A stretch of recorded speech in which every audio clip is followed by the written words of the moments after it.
No. Two. Excuse me, two. Happy birthday to you, my tiny baby. Happy birthday. Basic Universe. Happy birthday, baby. ഞാൻ നേരത്തെ നാട്ടിൽ ഞങ്ങൾ അബുദാബിയിലൊക്കെ പോയിട്ട് വന്നിട്ട് നല്ല ടയേർഡാണ്. എന്നാലും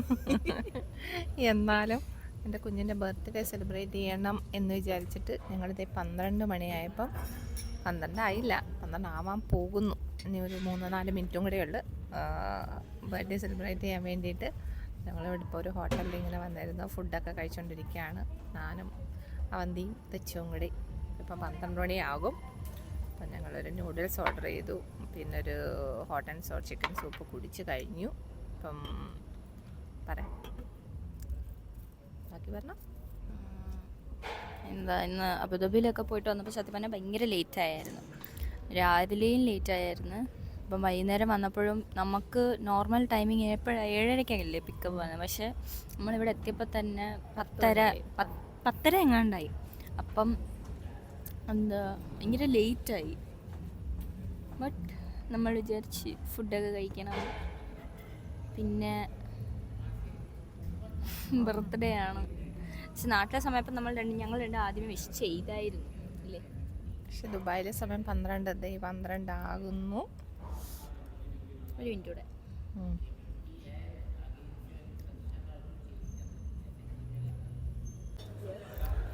ഹാപ്പി ബർത്ത്ഡേയുടെ ഗിഫ്റ്റായിരുന്നു ദുബായിൽ കൊണ്ടുവന്നതും.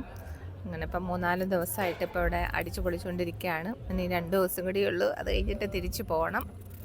അപ്പം എന്തായാലും 14th happy birthday to you ചക്രേ. അപ്പം ഇന്ന് എൻ്റെ കയ്യിൽ ഗിഫ്റ്റൊന്നും തരാനില്ലാത്തതുകൊണ്ട് ഈ ഫ്ലവർ ഞാൻ സമ്മാനിക്കുന്നു. തിരിച്ചു വെച്ചിട്ട് വേണം ഇനി പോവാൻ നമ്മൾ. രച്ചുട്ടി പറ, ചേച്ചിയുടെ വക എന്നാ കൊടുക്കാം. ചേച്ചി ഹാപ്പി ബർത്ത്ഡേ മൈ പുപ്പുഷ്. ഞാനെന്താ പറയാനാ? Hello guys. അപ്പോൾ ഞാൻ ചോദിക്കാം, രച്ചുട്ടിക്ക് എപ്പോഴും പരാതിയും വിഷമായിരുന്നു. ചേച്ചിയുടെ ബർത്ത്ഡേ സെലിബ്രേറ്റ് ചെയ്യും, എൻ്റെ ബർത്ത്ഡേ സെലിബ്രേറ്റ് ചെയ്യത്തില്ല, പിന്നെ എന്താ എൻ്റെ ബർത്ത്ഡേക്ക് ആരും ഉണ്ടാവത്തില്ല എന്ന്. ഞാൻ ആകെ കൂടി എനിക്ക് തോന്നുന്നു ഖത്തറി വന്നതിന് ശേഷം ഒരു വട്ടം കണ്ടാണ് കൊച്ചിൻ്റെ ബർത്ത്ഡേക്ക് വന്നത്. പക്ഷേ അത് അവളുടെ മനസ്സിൽ നിന്ന് അങ്ങനെ പോയിട്ടേ ഇല്ല. എപ്പോൾ നോക്കിയാലും അത് തന്നെ പറഞ്ഞുകൊണ്ടിരിക്കും. അതുകൊണ്ട് നെച്ചൂട്ടിക്ക് പ്രാവശ്യം ഖത്തറി വന്നിട്ട് പോയപ്പോൾ ഭയങ്കര സെൻറ്റി ഡയലോഗൊക്കെ പറഞ്ഞിട്ടാണ് പോയത്. അതുകൊണ്ട് ഇനിയും ഒരു തവണയെങ്കിലും അമ്മ എൻ്റെ ബർത്ത്ഡേക്ക് വരണം എന്നൊക്കെ പറഞ്ഞിട്ടാണ് പോയത്. അപ്പോൾ ഇനി എന്താ തെച്ചോട്ടിക്ക് ഇനി പറയാനുള്ളത് അത് പറ, കേൾക്കട്ടെ ഞങ്ങൾ. ഞാൻ വാ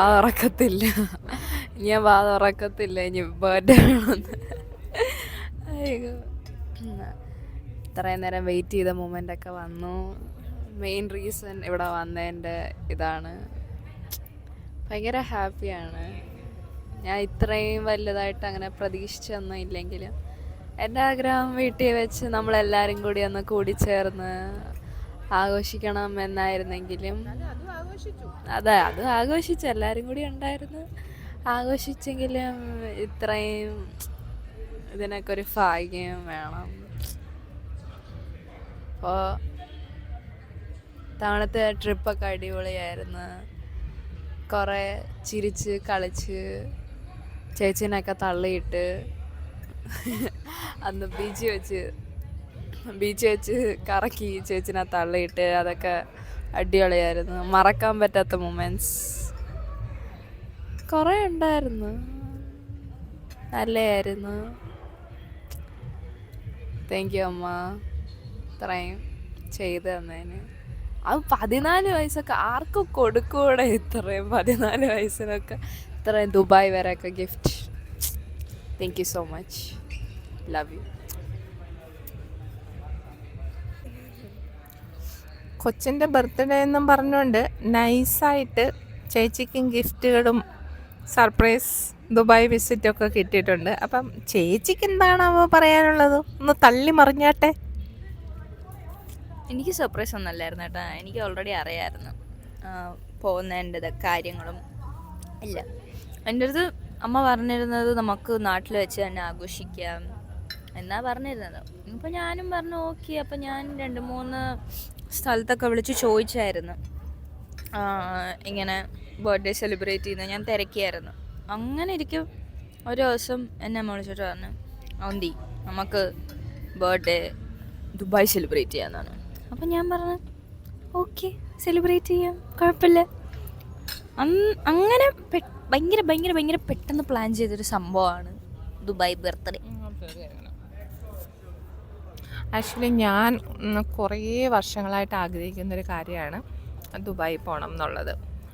പലവട്ടവും അവസരം കിട്ടിയിട്ടുണ്ട്, പക്ഷേ എന്തൊക്കെയോ കാരണങ്ങൾ കൊണ്ട് പോകാൻ പറ്റാതെ ഇങ്ങനെ അത് തള്ളി അങ്ങ് പോകും. അപ്പോൾ ഈ പ്രാവശ്യം എല്ലാ സാഹചര്യങ്ങളും കൂടെ അങ്ങനെ ഒത്തു വന്നു. അന്നേരം പിന്നെ ഞാൻ വിചാരിച്ചെന്നാൽ അങ്ങ് പോകാം. അപ്പോൾ എൻ്റെ ഒരു ആഗ്രഹവും നടക്കും, പിള്ളേർക്കും ഒരു സന്തോഷമായിക്കോട്ടെ എന്ന് വിചാരിച്ച് അങ്ങനെയാണ് പോകാനായിട്ട് തീരുമാനിച്ചത്. പിന്നെ ലച്ചുവിൻ്റെ ബർത്ത്ഡേ ഗിഫ്റ്റ് ഓൾറെഡി എൻ്റെ അടുത്ത് ഇങ്ങനെ പറഞ്ഞായിരുന്നു മേ ബി അങ്ങനെ ഗോൾഡ് ആയിരിക്കുമെന്ന്. അപ്പം എനിക്കൊന്ന് മാല അമ്മ എനിക്ക് അയച്ചു തന്നില്ലേ, മാലയാണ് എനിക്ക് അയച്ചു തന്നത്. പിന്നെ പറഞ്ഞ് ബ്രേസ്ലെറ്റ് മേടിക്കും എന്നാണ്. പക്ഷെ പിന്നെ ഞാൻ ചോദിച്ചപ്പോൾ അനക്കൊന്നുമില്ലായിരുന്നു. ഐത്തോട്ടിലേക്ക് മേടിച്ച് കാണുമായിരിക്കും. അല്ല, ഞാൻ ചോദിച്ചപ്പോൾ പറഞ്ഞില്ല മേടിക്കുന്നില്ലെന്ന് പറഞ്ഞു. എൻ്റെ അടുത്ത് പറഞ്ഞു എന്താ മേടിച്ചില്ല, പിന്നെ നോക്കാം എന്താണ്. അപ്പം ഞാൻ വെച്ചു ഓക്കേ എന്ന് വെച്ചു. നാട്ടിൽ വന്നപ്പം ഒരു ബ്രേസ്ലെറ്റ് ആൻഡ് നൈസായിട്ട് ഞാൻ ഇസ്കി കേട്ടു തിരിച്ചു കൊടുക്കും.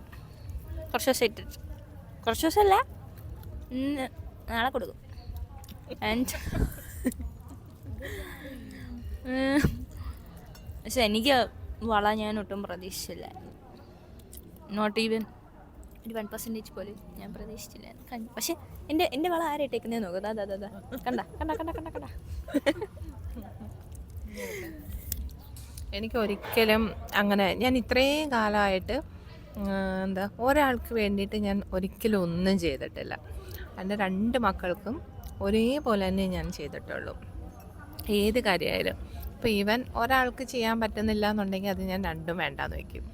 2 പേർക്കും ചെയ്യാൻ പറ്റുന്നെങ്കിൽ മാത്രമേ ഞാനത് ചെയ്യത്തുള്ളൂ. എനിക്കങ്ങനെ ഒരാളോട് കൂടുതൽ ഒരാളോട് കുറവ് അങ്ങനെയൊന്നുമില്ല. ഇപ്പോൾ ഇവളുടെ ബർത്ത്ഡേക്ക് ഇവൾക്ക് വാങ്ങിക്കുവാണെങ്കിൽ ഉറപ്പായിട്ടും അവളുടെ ബർത്ത്ഡേക്ക് അവൾക്കും ഞാൻ വാങ്ങിച്ചു കൊടുക്കും. അങ്ങനെയാണ് ഞാൻ എപ്പോഴും കാര്യങ്ങൾ ചെയ്യുന്നത്. അങ്ങനൊരു വിഷമം അവർക്ക് ഉണ്ടാവരുത്.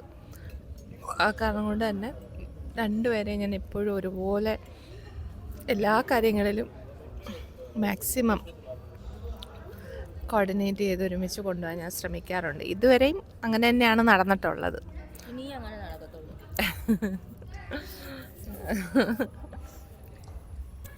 അയ്യോ, ഞാൻ എന്തോ പറയാൻ വന്നായിരുന്നു, മറന്നുപോയി. ആക്ച്വലി അമ്മ പറഞ്ഞത് ഭയങ്കര സത്യമായൊരു കാര്യമാണ്. എപ്പോഴാണെങ്കിലും അത് കണക്ക് തന്നെ. ഇപ്പം ബർത്ത്ഡേക്ക് ഡ്രസ്സ് എടുക്കാൻ പോയാലാണെങ്കിലും, എൻ്റെ ബർത്ത്ഡേക്കാണെങ്കിലും അവൾക്കും എടുക്കും, അവളുടെ ബർത്ത്ഡേക്കാണെങ്കിലും എനിക്കും എടുക്കും. എന്ത് സാധനമാണെങ്കിലും ഞങ്ങൾക്ക് 2 പേർക്കും ഈക്വലി ആയിരിക്കും എപ്പോഴും മേടിക്കുന്നതും ചെയ്യുന്നതും എല്ലാം. ഞാൻ വേറെ എന്തോ പറയാൻ വന്നതായിരുന്നു, പക്ഷെ ഞാൻ മറന്നുപോയി.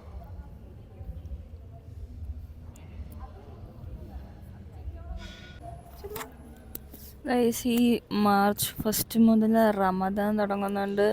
ഇവിടെ GCC കൺട്രീസിലെല്ലാം, നമ്മൾ അബുദാബി പോയപ്പോഴും അവിടെ ഇവിടെ എല്ലാം ലൈക്ക് റോഡിലെല്ലാം ലൈറ്റ് ഇട്ടിട്ടുണ്ടായിരുന്നു. റമദാൻ സ്റ്റാർട്ട് ചെയ്യുന്നതിൻ്റെ ആണ്.